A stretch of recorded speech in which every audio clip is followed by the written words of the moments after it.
Wait for it. Wait for it, and we're live. Hey, are you crazy sci-fi and fantasy fans? It's time for your daily dose of shenanigans over here at the Blasters and Blades podcast. Just a couple of nerdy veterans and one chaos coordinator geeking out over our science fiction passions and fantastical fantasies. A place where magic is king, the sky is the limit, and space is the place. We are the podcast that puts the fun in dysfunction. So without further ado, I will say first, Stabby and Nick are doing work things. One of these days, his government job will let him have a break, and then we'll get proof of life.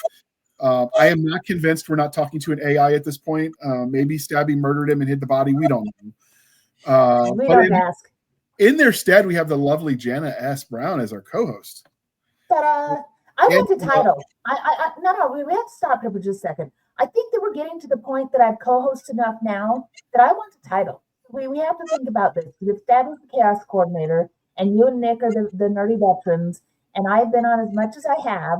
I'm working now as a working girl. I need a title. So, viewers, listeners, give me a title. Help me come up with a title. So, anyway, now you can keep going. All right, and Lex, the man that needs no introduction, but we'll ask him to introduce himself anyway, Mr. Harry Turtledove. Hello. It's good to see all of you and to talk to all of you virtually, but that's the way things are these days. Escaped Byzantine historian here, professional liar for the past 30 odd, some of them very odd years. I write alternate history because I am an escaped historian. I write science fiction. I write that isn't alternate history. I write fantasy. Some of it's historically based, some of it's not. I write straight historical fiction when I can get away with it, and I've got a new urban fantasy out, so I guess we'll talk about that some too. All right. So before we get started, we do have to do the religion question. So there are no wrong answers, except for we will judge you, accordingly. So are you ready for this, Harry? I think resigned is the word you're looking for, but he'll play along. These are good stuff. Star Wars, Star Trek, or Firefly? Probably Star Trek. I'm a nerd. I mean, I'm a nerd. A word nerd. So does that mean Star Trek original? Well, that's where I started. Yes, I'm old enough to have. Do you have a preference for the Star Trek? Yeah, well, I have a preference for the original because it reminds me of the days even before I had whiskers. My God. I like the first couple episodes before they had Kirk, when it was I think it was Captain Pike was the first. Right. Yes. I like the away uniforms they had then. That actually looked practical. I don't know why they switched to what they did, but the original uniforms, I really dug those. Somebody knew somebody who had a bunch of polyester. I wonder if it had anything to do with what looked better under the lighting and the camera limitations, because yeah. I know at one point in time the radio announcer accent was because the older radios couldn't pick up, or older microphones couldn't pick up all the intonality. So I wonder if it was something like that with cameras. Having as little to do with them as I can't tell you. That's fair. All right. It's just how polyester rips, because Kirk was always getting his shirt ripped up. Yeah, wool is harder to rip, so that could be it alone. All right, and because we are polytheistic here at the Blasters and Blades podcast, Game of Thrones, The Wheel of Time, or Chronicles of Narnia? None of the above, please. Okay, your preference? How about? Well, I mean, Narnia is OG, but give me the Lord of the Rings any day, twice on Saturday, please. Woohoo! That is an excellent choice. We actually used to have that on our questionnaire as the original version of it, but it was just so unfair to everything else because everyone's Lord of the Rings that we kind of took it off the list. And then anyone that wanted to put it out there, they could substitute it. Okay. All right. And one of the crying shames of adulthood is we stop asking each other the important questions. So we are bringing that back. And we're going to ask you, Harry, what is your favorite dinosaur? Oh, let's see. What is my favorite dinosaur? Fried chicken, I think. It's a good dinosaur. Murder chickens. No, murdered chickens. we're good. Did you see that? So we're recording this in middle of June. Did you see they just found a new dinosaur they just dug up in North America? No, I have not seen this. They found it. Supposedly it's complete because they found the head nearby, but this could be another brontosaurus situation where they combined two. Oh, yes.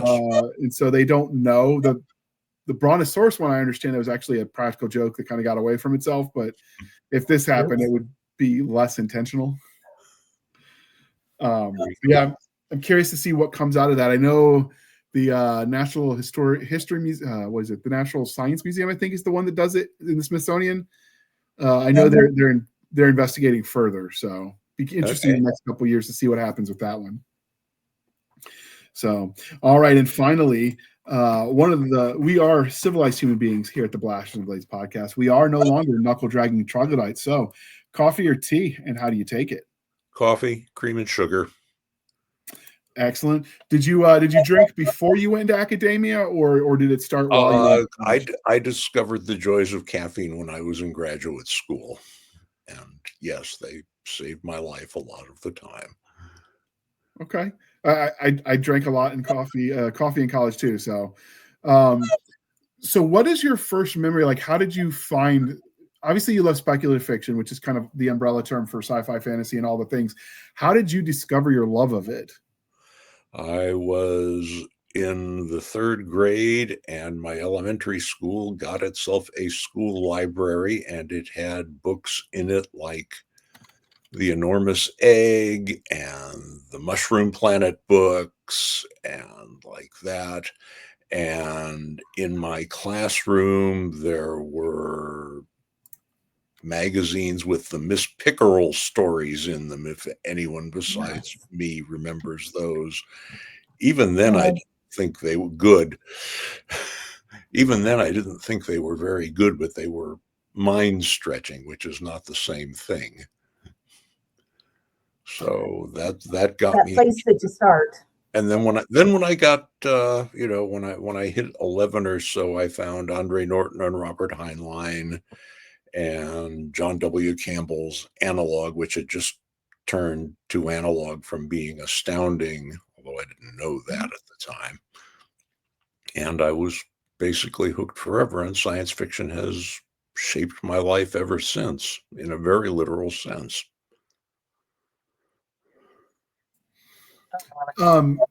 Did you consider at one point in time when you were picking college majors, did you ever consider going into science because of your love of science fiction? Oh, I was an astronomer by original intention, but I got into Caltech and I flunked out of Caltech at the end of my freshman year because I could not do calculus. I sympathize.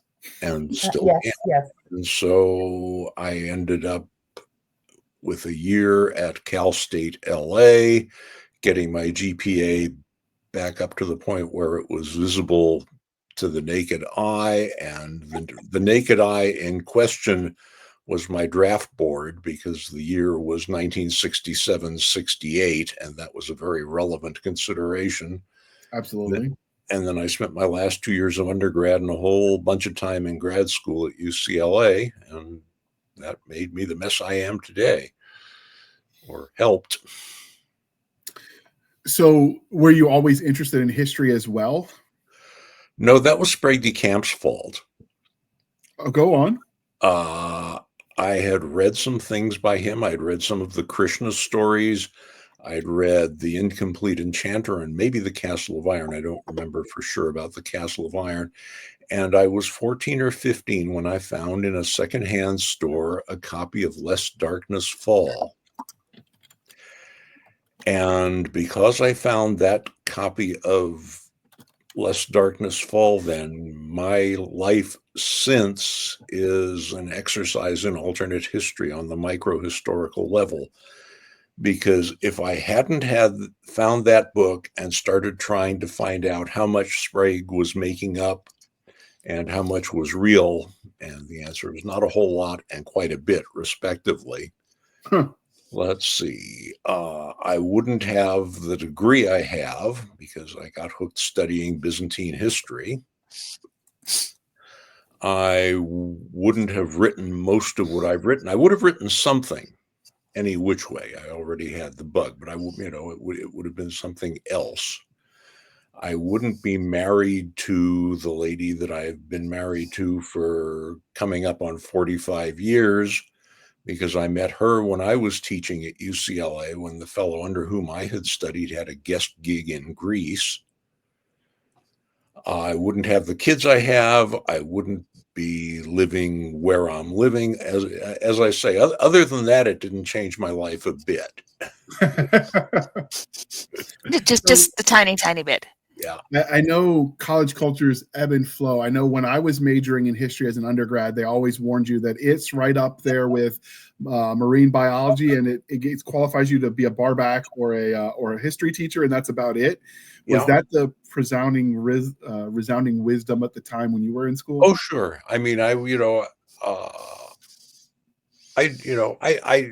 it was obvious by the time I was into the process of writing my dissertation that my chances of landing a full-time academic gig were slim and none, but I kept going. I was into it. It beat working for a living, God knows. Counting all my time in graduate school, counting 2 years of teaching at UCLA while I was, doing the guest spot for my prof who was gone. I managed to stay out of the real world till I was 30 years old. And I think the real world has thanked me for that ever since. Doesn't want to be meddling. Well, once you got the writing bug, so here's a fun thing that I know, because I went back and I did some reading. So the first book of yours I encountered was Guns of the South, which if you start JR on that as a good Southern boy, you two will just talk for the next many, many hours, because it's really, really good. But I picked it up because of the name Turtledove, because there were some of us who were going, Turtledove, is this like a Christmas thing? And I'm sure that you get that all the time. And I know that... Which is ironic because I'm Jewish. Isn't it funny? But that wasn't the first name you published under. There's a difference. It's ironic. It is. It's true. It's ironic. But you first published under pen names because of the whole Turtledove thing, didn't you? No. Well, okay. Here's what happened. I want the real story. I was writing my first fantasy novel that sold at the same time as I was writing my dissertation, which meant the dissertation got turned in later than it might have, but that's water under the bridge, and it's almost 50 years gone water under the bridge by now, so I'm not going to worry about it. When I sold it, they said, we like this novel, but we're going to change your name to Eric Iverson. Yes, Eric Iverson, because no one will believe Turtledove. And I went mutter, but they did it. And I after a while, it occurred to me there were some uses for having a pen name. I did put a middle initial G in there, Eric G. Iverson. The G stands for goddamn. Nice. I love that. More middle initials should be like that. I thought that there were some uses to this, because if I did have an academic career, I could use my own name for academic publications, of which I have a few, and my pen name for the science fiction and fantasy. Then I sold the 4 books of the Videsso cycle to Lester Del Rey. Mm-hmm.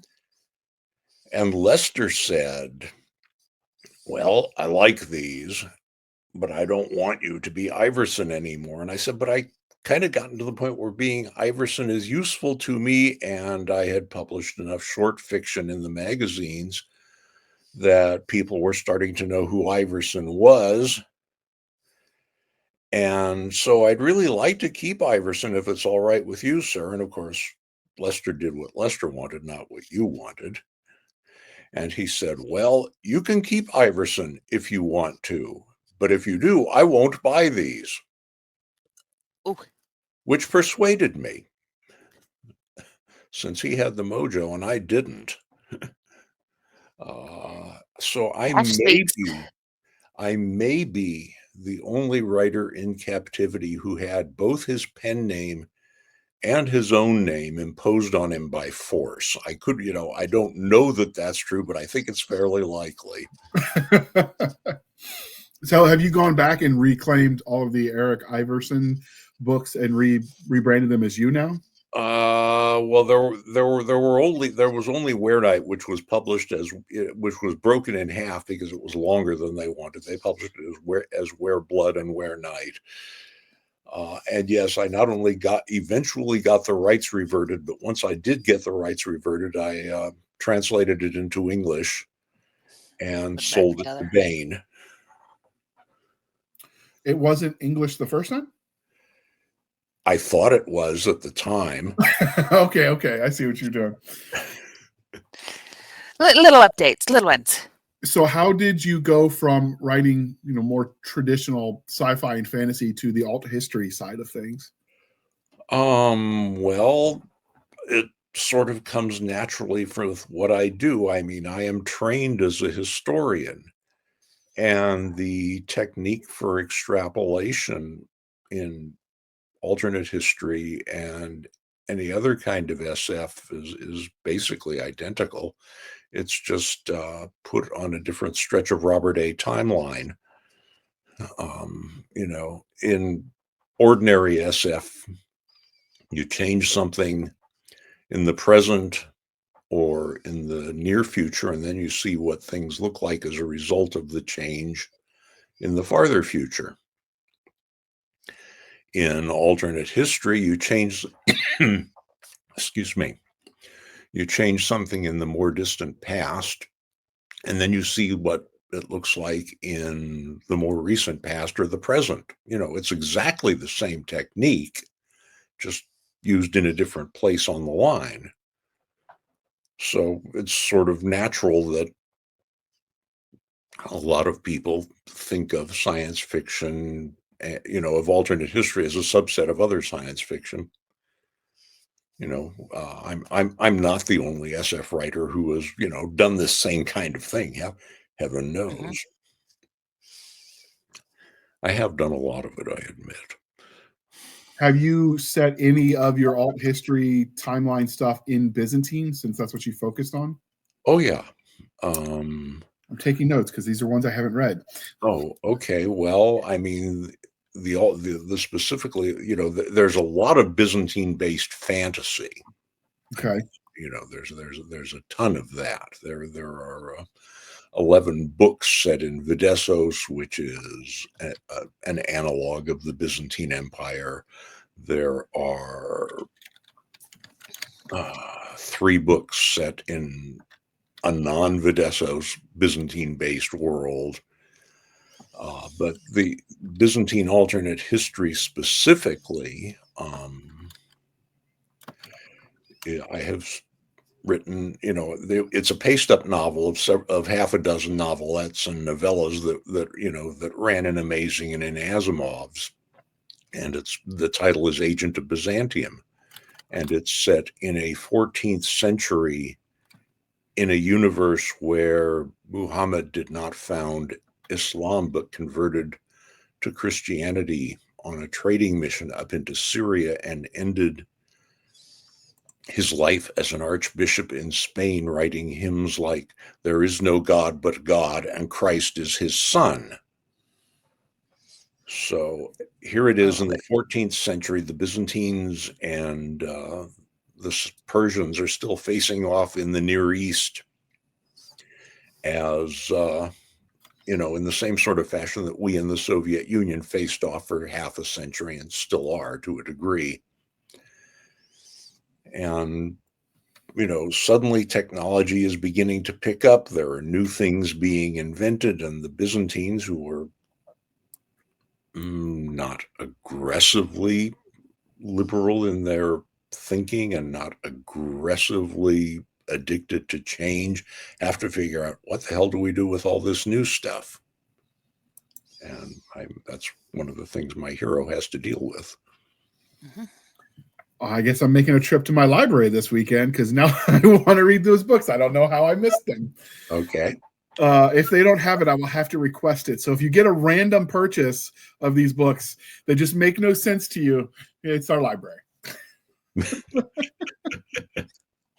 Well, if you start there's a whole lot. Pretty much everything on his page is worth, poking into, because there's so. And this is part of what I love when I look at your career and I look at the things you've written. Is you didn't just stay in one place. You took your alternate history and went, where else can I go and mess around with? Like we're saying, Guns of the South is a Civil War story, but it's a time travel Civil War story. It's amazing. That thank you. It's a book I never intended to write. It was an accidental book. Oh, cool. Back in the late 80s, I made friends with Judith Tarr, who was a fine fantasy writer. Fine. We've collaborated once or twice. And Judy was doing one of the things that authors do, especially when they're talking with other authors.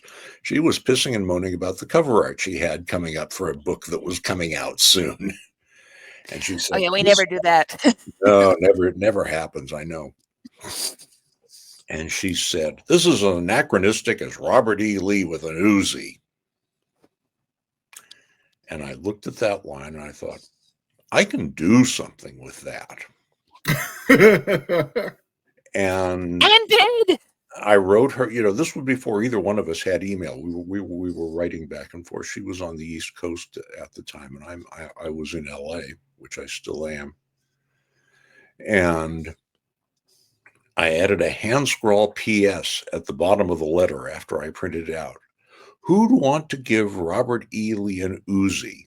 Time traveling South Africans, maybe? If I write it, I'll give you an acknowledgement. And I looked at that and I thought, I really can do something with that.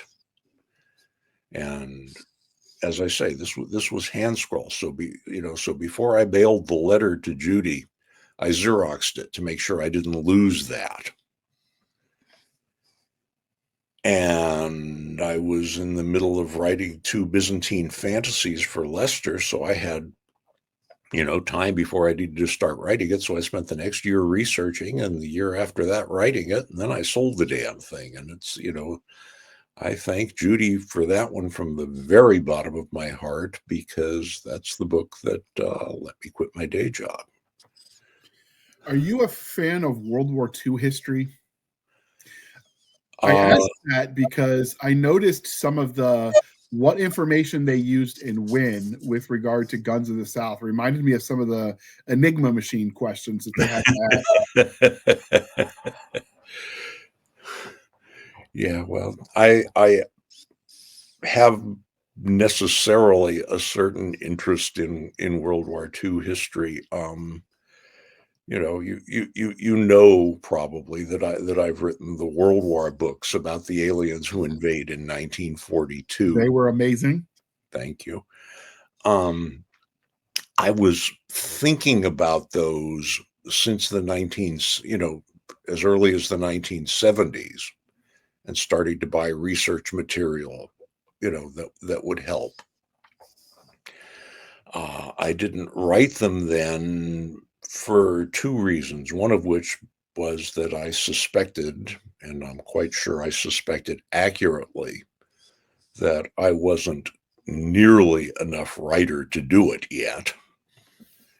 And the other was that it was, the World War II back then, especially, was in that most dangerous time period. It was within living memory, but it wasn't within mine, because Right. I was born in 49, but in the 70s, there were bunches of people left who could say, no, that's not right. I was there. It was like this. So that was very scary. But I kept, reading things and thinking about it. And I got the idea for, when the aliens invade, having the U.S. government recruit a bunch of science fiction writers to try and figure out what the hell to do with these creatures. And then Larry Niven and Jerry Purnell published Footfall, where they had the federal government recruiting a bunch of science fiction writers to tell them what to do about these creatures. You know, and I gave them grief about it too. But I mean, you know, Oh, good. you know, but you know, as Tom Lehrer says, you know, in Dnipropetrovsk, my name is cursed when he finds out I published first, and they published.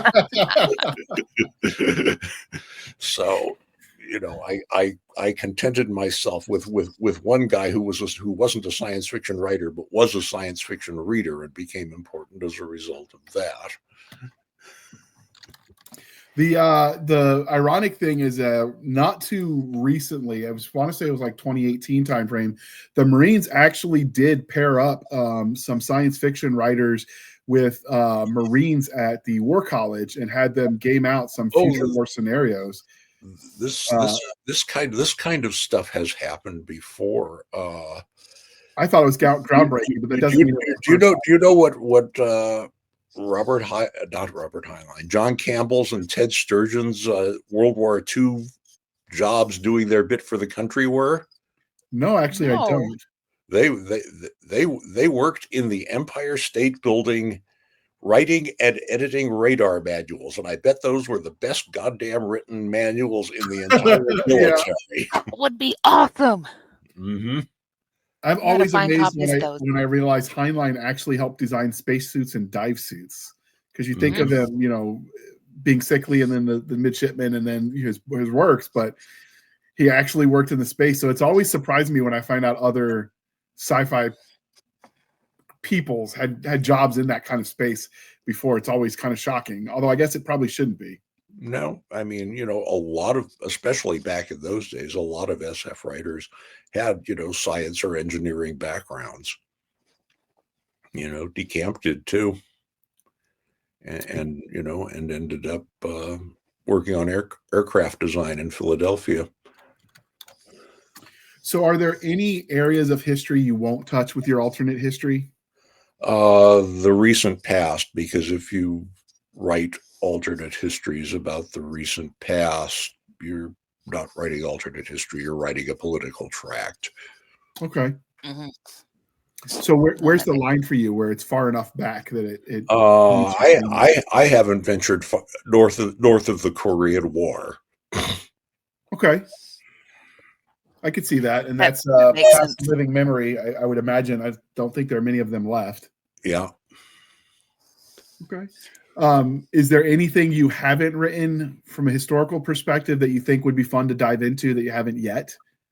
Oh yeah, there are several things, and I probably won't talk about those because one of the things I found out very early in this game was that the more I talk about ideas before I write them, the less likely I am ever to write them. So I tend not to. Gets the excitement out. Yeah, it really does. So once you decide to pick a topic, and it doesn't, like, you know, we're going to write about X event, how much of your time before you start writing is spent on research, and how much of it's just stuff you sort of intuitively know being a historian? It depends. You know, I mean, I had to do a heck of a lot of research for Guns of the South because I knew something about the Civil War. But if you screw up something about the Civil War, you will hear from it. Someone will know. In stereo without Dolby noise reduction. It will be at full volume. In fact, it will go to 11, man. So see, that's always the thing that scared me about writing alternative history, is that there are so many people who have studied and become such experts, and they do not hesitate to let you know when you have gone sideways or when they disagree with the way you interpreted something. A good friend of ours wrote alternative history fantasy in the Napoleonic Wars.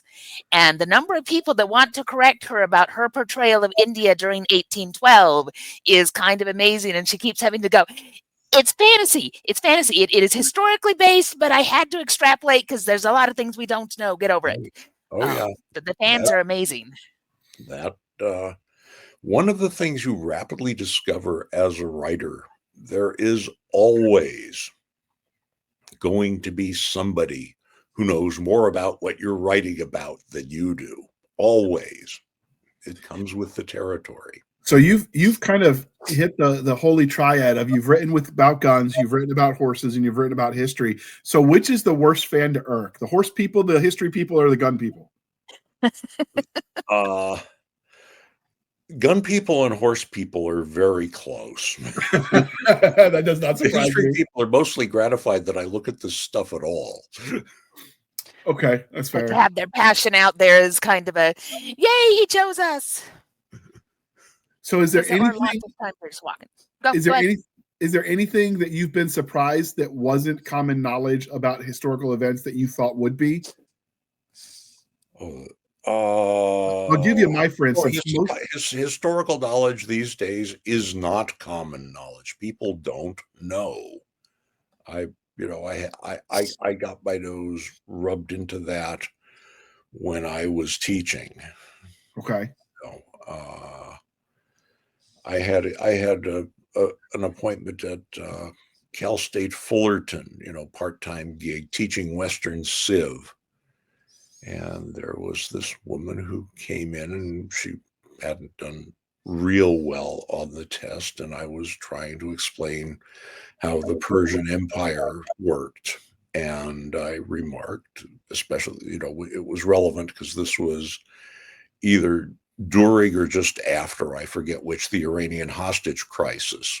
Okay. And I remarked to her that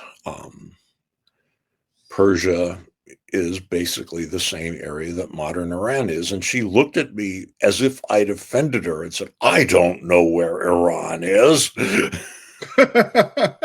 Oh, that hurts. It hurts. I worked when I was in grad school, I worked as an intern at Valley Forge, the historic park. And I was you could always tell what kooky show just went on the History Channel because people would come asking you about it like it was real.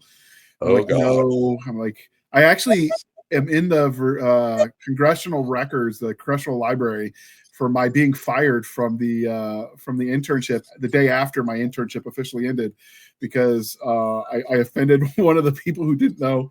You give the tour of the building Washington stayed at, and you're basically everything that's in there is historic to the period, a reproduction, or the exact one that was in the building. Because George Washington kept such good notes, because it was worse to be known as a thief than a traitor. So they didn't want anybody to accuse them of stealing. So they kept detailed notes when they entered and when they left. And of course I asked the audience as we're doing the tour, and he goes, oh, it's the floors. And I'm like, okay, why? Thinking he's going to know, well, it's a high traffic area. Of course, we constantly replace the wood. Oh, it's because they have nails. They didn't have nails back then. And without thinking, I opened my mouth and I said, so they glued Jesus to the cross? That's how I got a congressional inquiry written about me. And I was just shocked. And I know Maybe just roped it. Yeah, the Rangers we worked with were like, we always want to say stuff like that, but we actually like being paid. We don't want to be fired, little intern. Yeah, the fun part was how many guns they had back then that we would think of as modern. Like, up until I worked there, I thought the Gatling gun was the first quasi-machine gun, but they had the Puckle gun from the 1760s, I think. Oh yeah, you could kill lots of people with it, and one of them was liable to be yourself. This is true. I remember that we cleaned a lot of those weapons, and that was one of the things they warned us. It's like, don't try to fire them. You're as likely to shoot yourself as the target. Yeah. Bad things will happen here. All right, so we brought you on to talk about your City of Shadows series. This starts with Twice as Dead. But before we do that, we're going to pause for a moment while we shamelessly shill for the man. We had so much fun. I didn't want to interrupt for the commercial. Plus, we had limited time with Harry, so I am adding this in post. But please bear with us as we play that beautiful commercial footage, and then we'll be right back to talk with Harry again. They came in peace, or so the aliens said. Here are 18 examples of their lies. Venture into the unknown with us. Who is out there? What will they want from us? Join us in the adventure of First Contact. Each story explores a different facet of aliens meeting humanity. Buy Contact This, a First Contact anthology, and read some of the industry's best storytellers today. All right. Thank you for sticking with us through that commercial interlude. Now we're going to hit the end button so we can go and listen to Harry talk again.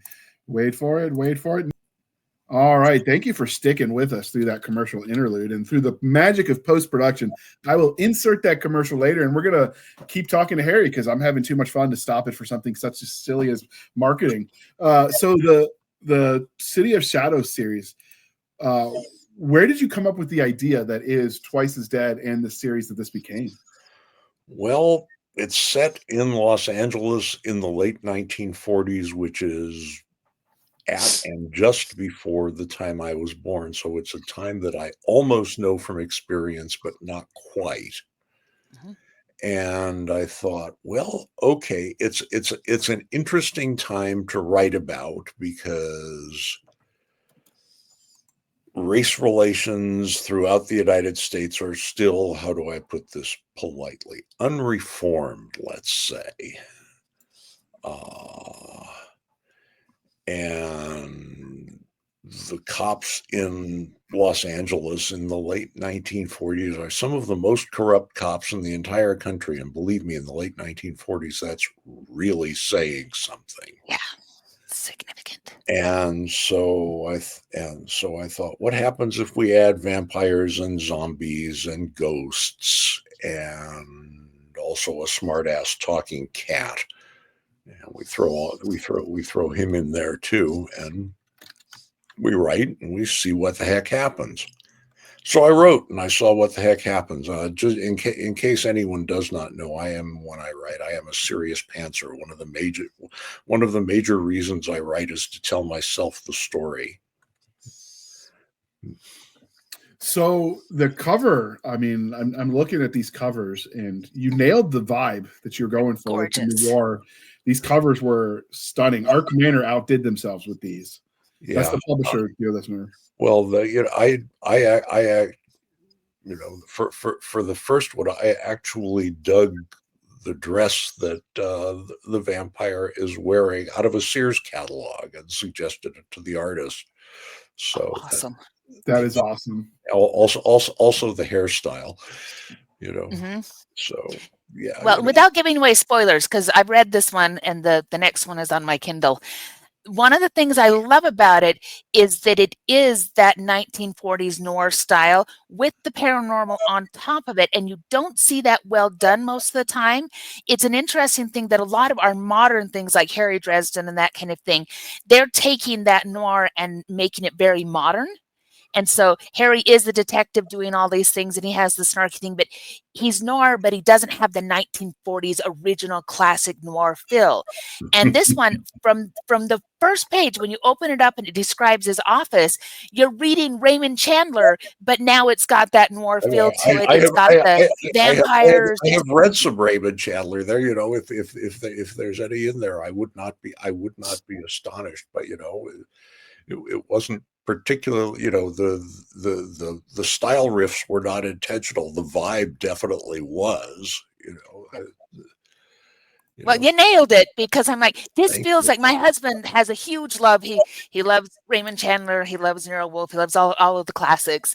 And I read some of the passages to him, and he's like, who wrote that? No, this needs to be, it sounds like these guys, but now there's vampires, and that was cool. So it's so much fun because it's urban fantasy, but it's not urban fantasy like we're so used to with a lot of the stuff that's very popular, that's all very modern. This is urban fantasy done on such a great background, and it takes you to that place, but then brings all the fun of urban fantasy. So I'm a fangirl. Keep writing. Thank you. I am doing it. You also showed the cover for the second one, Lightning Runes. Yeah, there it is, and you see what the lightning runes are, because the Nazis aren't quite dead. Some of them are undead, which makes them more difficult. I love it. I have sold another one after that, which is called The Succulent Succubus. Oh, sweet. And, good title. And I have just sent to my publisher, and I think he's going to buy it, another one yet, and the working title is Stuff and Nonsense. So you're telling me to keep my pennies all in a nice little jar so that as they come out, I can just. I'm working on another one after that. About Yay!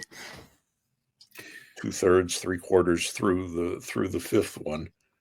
So, given your academic experience when it comes to writing, and you're pulling on historical events and cultures across the globe, have you gotten any pushback from your audiobook narrators when they have to pronounce some of those words?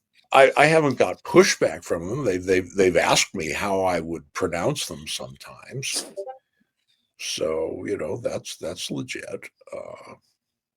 I would rather they ask than not. Absolutely. So is this series going to be open-ended, or do you think when the third and potentially fourth book come out, that would be it for where you see the universe going? I have, I'm working on the fifth one right now. I have a sixth one in mind. After that, I don't know what's going to happen. It's funny. Some of you will have read Patrick O'Brien's Aubrey and Maturin novels. Good books. Set in the Napoleonic Wars. And in the introduction to one of them, he warns that he has, basically more stories to write than he has actual years to put them in, so that one must imagine that some of them are set not in 1812, but in 1812A and perhaps even in 1812B. And I have the same problem, in mine, and I'm beginning to bump up against it because, these are set basically from, I never say officially, but 46, 47, and the terminus pretty much of necessity, because things start looking different after that, is the start of the Korean War in mid-1950. Mm-hmm. And so I may have more stories to tell than I have actual years to tell them, so I may end up using some virtual years myself. But I'm having fun. As long as I'm having fun, I'll keep doing them. Keeps your mind agile. Yeah. Well, when you're as old as I am, you take that wherever you can get it. Believe me. Oh, ain't that the truth? So when you came up with this idea, the setting is close to home. Were there any characters that you drew on your childhood in that area? Yes. We lived across the street from the dirty book dealer who's in the story. Nice. And his wife and his dog. When I was a little kid. I love it. I love it. And I was, at some gathering or other, I don't know how old I was, 5, 6, something like that. I found out that this guy ran a bookstore, and I said, "Ooh, I want to see the books." And I said, everybody quickly went, maybe not. Maybe not. He was a books. sweet guy. He really was. But yeah, that's what he did for a living. Okay. When you write fiction that's set in the past where people spoke somewhat differently with the vernacular and such, do you try to write it as they would have spoken it then, or as your reader would understand it now when it comes to the dialogue? I try to write it as it was spoken then.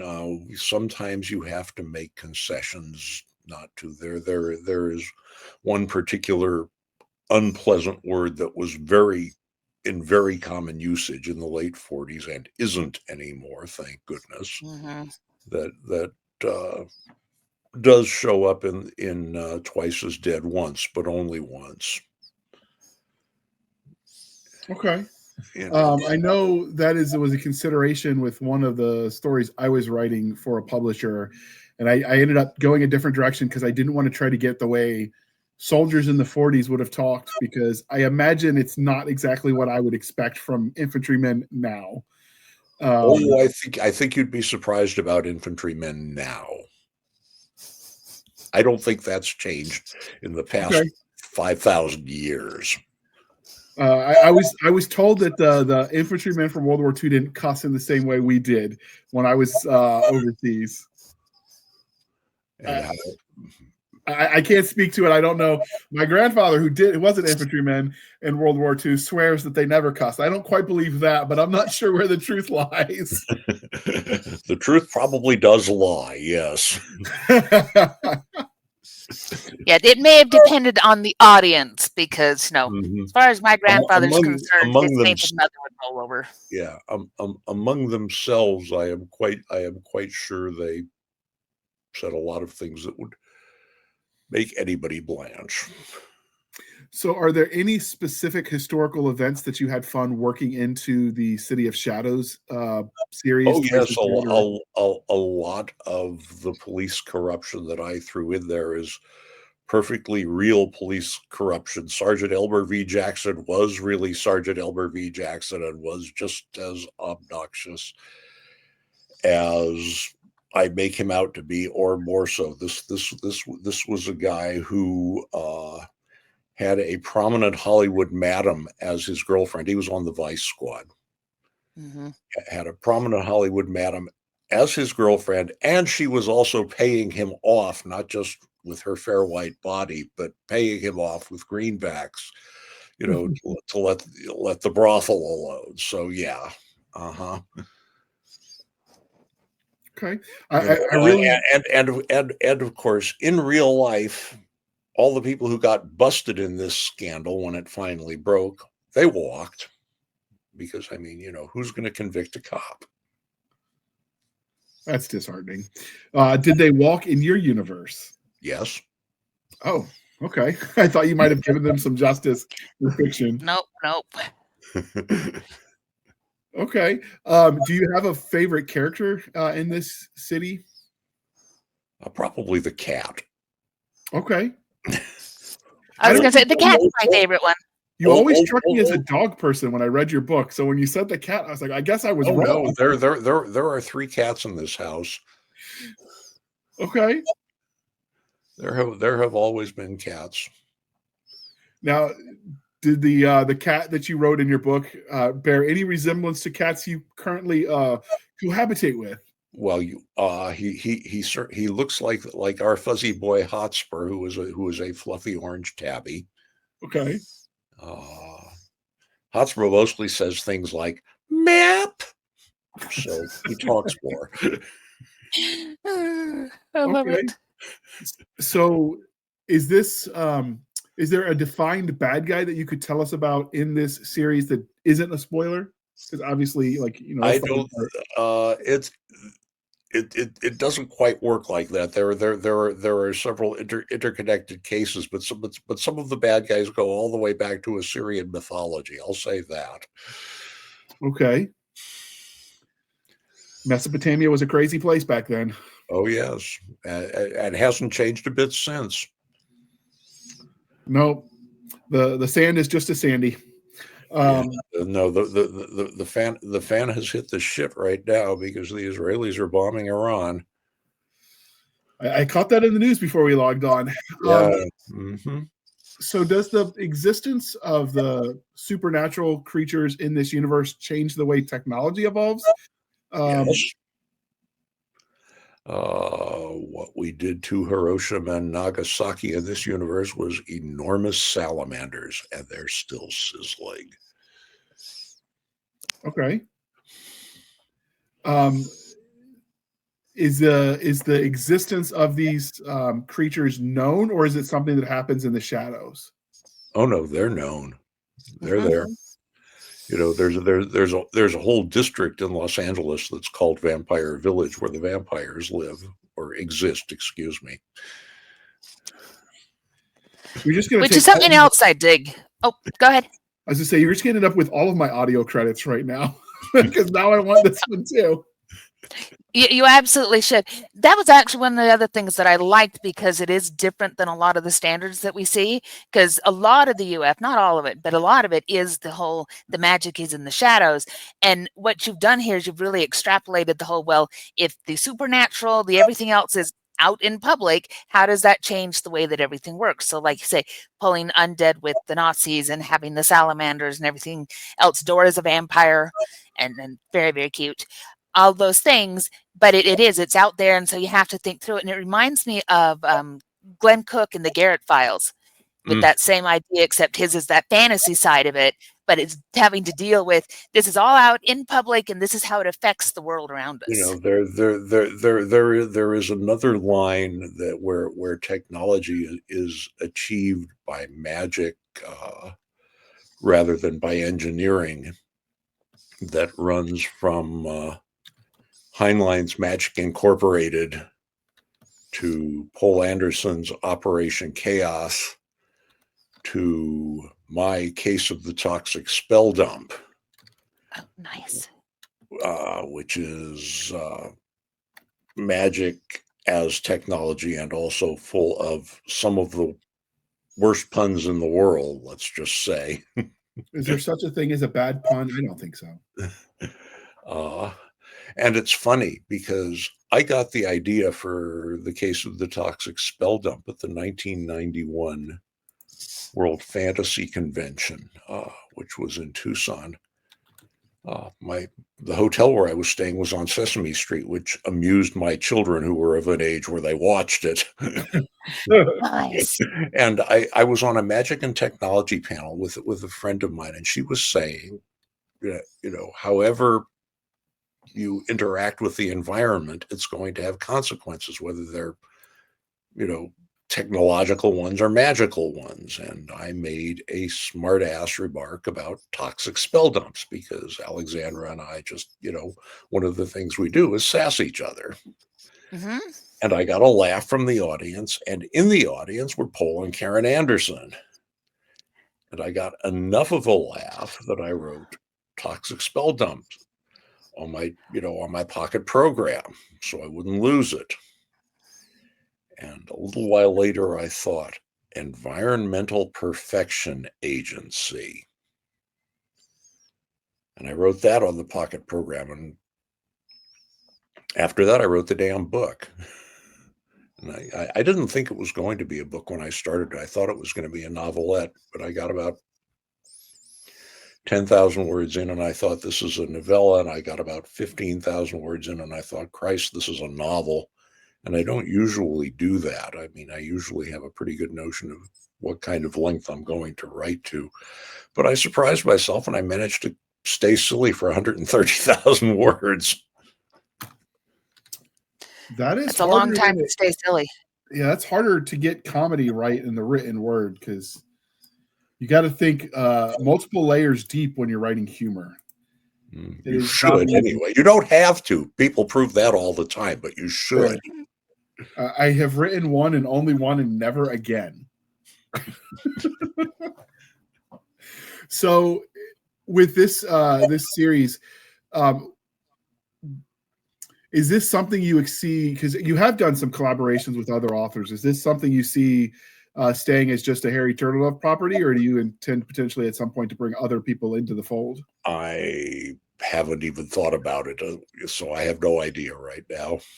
It's an excellent answer.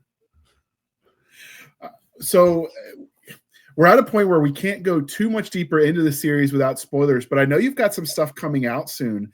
Because I get nasty emails if we go into spoiler territory because people get really, really mad at me. Mm-hmm. So we're going to ask you. So you've got some other stuff coming out soon. You want to talk about that? I do have other stuff coming out. I have a novel from Athon that came out just about a month ago called City in Chains, which is about a city that it's a fantasy, but it's about a city that looks a good deal like Paris in the final year of the occupation, and a vain actor and a junk man who is of the wrong religion and is trying to stay alive, and so the occupants don't kill him and his family and all that good stuff.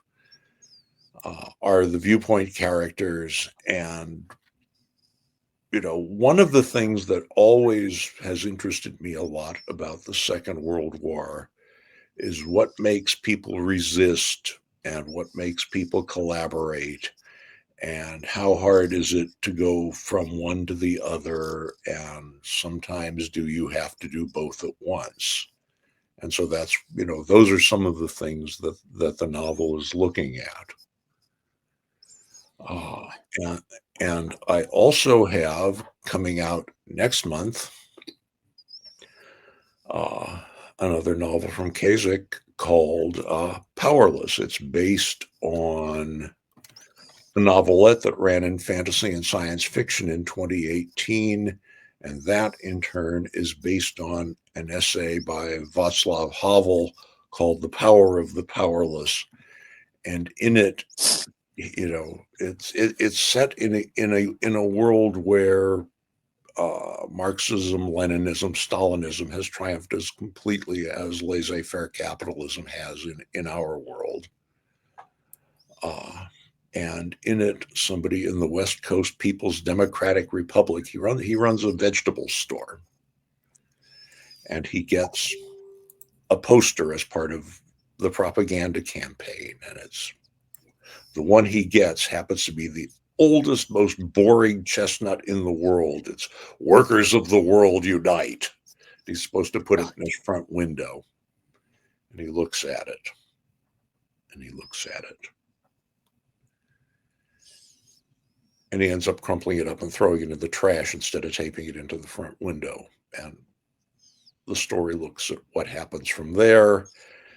And it all, it's a man trying to scrape out a little bit of freedom in an unfree society. And it's also about a small, weak nation trying to scrape out a little freedom in an unfree world, and how the two, the one sort of melts into the other. And it was interesting to write, and it seems more relevant now than it did when I first conceived the idea, given the delightful state of the times in the land of the free and the home of the brave. I mean, unless you happen to be a U.S. senator or something. So when you come up with these ideas, is it normally they present you, hey, this would be a good idea, could you write it? Or do you normally come up with the idea and send it to them? Wait, who's they? So when you're working with publishers, do you generally approach them, hey, I've got this idea, are you interested? Or have they ever come to you and say, would you be interested in writing something like X? Normally the first is the way it happens. You have the idea. You just say, hey, you want me, is this interesting enough for you to give me money for it? or you write the damn thing and you say, here, is this interesting enough for you to give me money for it? I've written a fair bunch of stuff on spec. I just know you've been around long enough that I'm sure there are people that say, hey, this would be an interesting idea, and I think you could sell it. Whether they're worth you actually writing is another question, because any author has gotten this brilliant idea. I have actually had that work once. Really? I was picking up the kids from elementary school. This was in, God, it would have been, I don't know, 93, something like that. And when I came back, Laura, my wife, had the oddest look on her face. And she said, "You're never going to guess who called."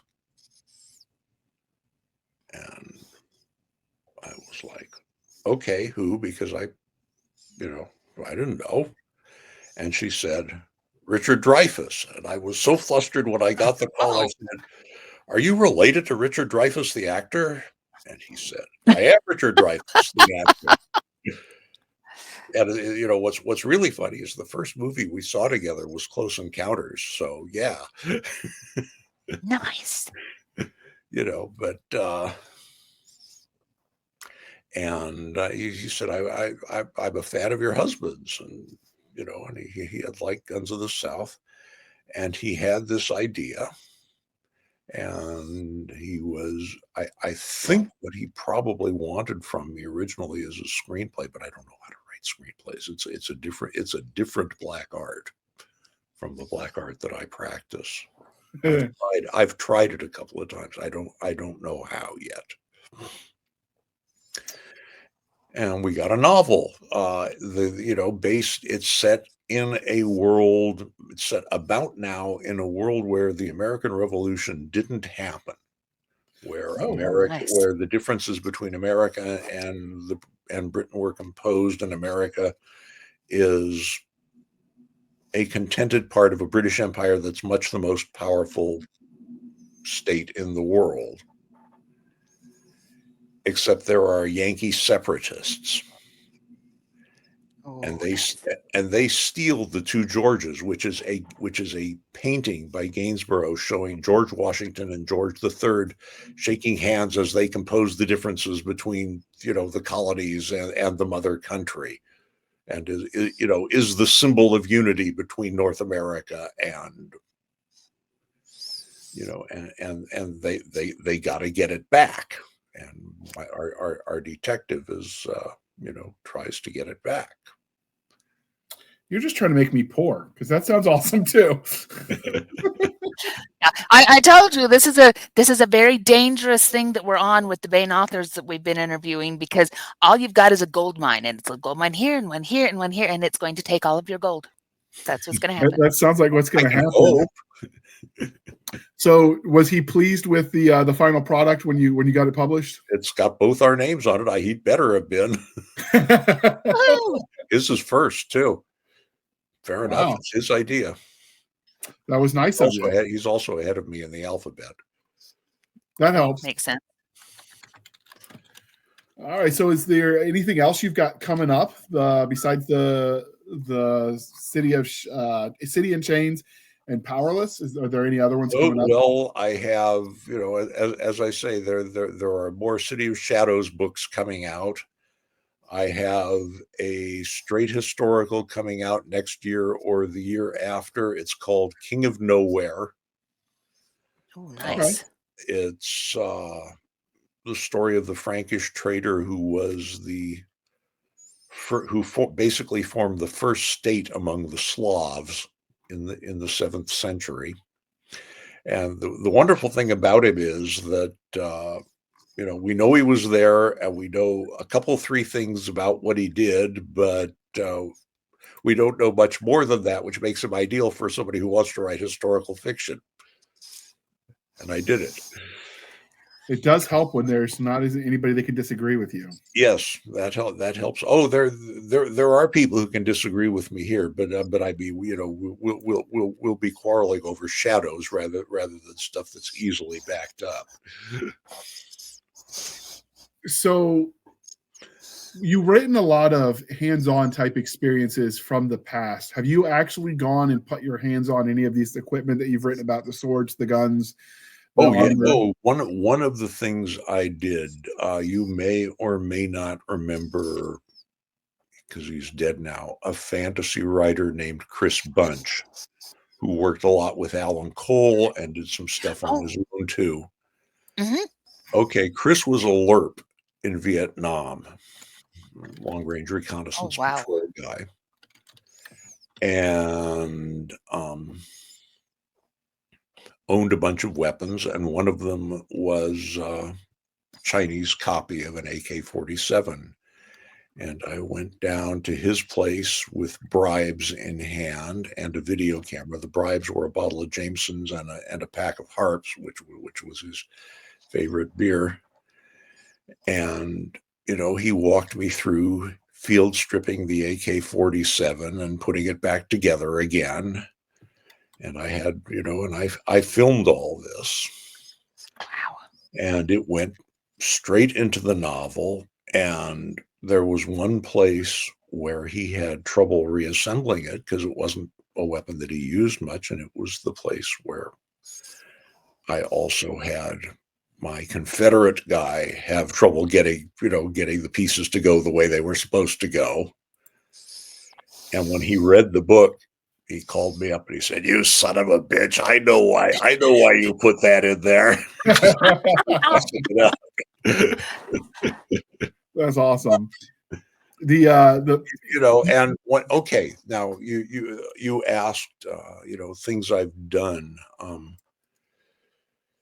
The two Georges, the technology is basically 30s. It's radios, it's airships, because there haven't been these big world wars to put a blowtorch to technology. The advances have not come quite so fast because the British Empire has been too dominant. And I grew up in the South Bay in Los Angeles, and there was a Goodyear blimp based very close to where I lived, so I would see it all the time. I just took it for granted.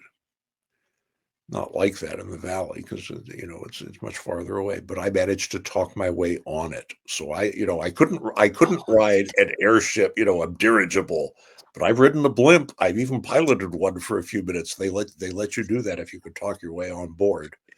Because, nice. Because it's not going very fast. Nothing happens in a hurry. It's almost like being on a sailboat. Not a lot to hit up there, so yeah. And it's relatively visible. Mm-hmm. So yeah, the other I've written 3 books about what would happen if the supervolcano under Yellowstone blew. It's the supervolcano trilogy. And I went to Yellowstone and drove around and took a bunch of pictures and asked a bunch of questions and, did what one does. And, that informed a lot of that. I'm close enough in Utah that if that blows, I'm toast. It's all over. Yeah. The Curiosity Stream, which is like Netflix for nerd documentaries, which I subscribe to. They are not a sponsor. I just enjoy their content. They actually had one. I guess we pay Canada every year a certain amount of money for their willingness to take American refugees if the supervolcano goes. I don't know if we still do it or if that was just a program we used to have. I'm not sure if it's still current, but just amused me that we would think there would be much left to worry about if that actually went off. Yeah, well, Canada's going to get it too, because it's going to mess up climate all over the place. That's what I was thinking. Like once it goes into the atmosphere, it'll be hats off for a while at least. Yep. Global winter. Hello. World changing. Absolutely. Mm-hmm. Okay. Is there anything we didn't ask about the series that you've got coming out soon that you wanted to tell us about before we wrap this up? The last thing that I would like to tell everybody who is rash enough to still be listening is, run right out there and buy my books somewhere. Wherever you get your books, get some of mine. We're trying to talk Amazon into putting the buy all button on the author profile page. That would be very convenient. That would be cool. Just click there and get them. Right. Watch all the money go away. I mean, so they might accidentally push it, but we'll spend it well. I mean, we won't spend it all in one place. We promise. There you go. Mostly. All right, so this is the part of the interview, dear listener, where I remind you to please be kind and speak your mind on the reviewing platforms. Your reviews help the right readers find the right books. Speaking of the right readers and the right books, I did link to Harry's publisher for this, Arc Manor, and their imprint, which I cannot pronounce. Kasich, there we go. It's their imprint for that. They've got a lot of other interesting-looking books in there that I think are worth you guys checking out. I dove in a little bit onto their website, so it's worth checking out. You might find some hidden gems you didn't even know about, and that will be in the show notes as well. How can people find you if they wanted to check you out online, Harry? The easiest, I have, I am one of the many Twitter refugees. I am on Blue Sky at HNTDove, and I am quite good at annoying people there. And I will throw that in the show notes, dear listener. You can check that out and go be annoyed and find books to buy, because I'm sure there will be lots of that talk going on as well. Jana, how can they find you if they want to stalk you as our titleless co-host? I know, titleless co-host. They can find me over at opalkingdompress.com or under Jana S Brown or Jena Rey all over the interwebs. I'm really, really poor at hiding, so You can find me just about in all the places. All right, and we will link to all of that in the show notes as well. You can find us on our Linktree, linktr.ee, Linktree/Blasters and Blades Podcast. Again, Linktree/Blasters and Blades Podcast, where we link to all the things, the BitChutes, the Rumbles, the YouTube, the TikTok, the Twitters, our Spotify, Discord, and Blasters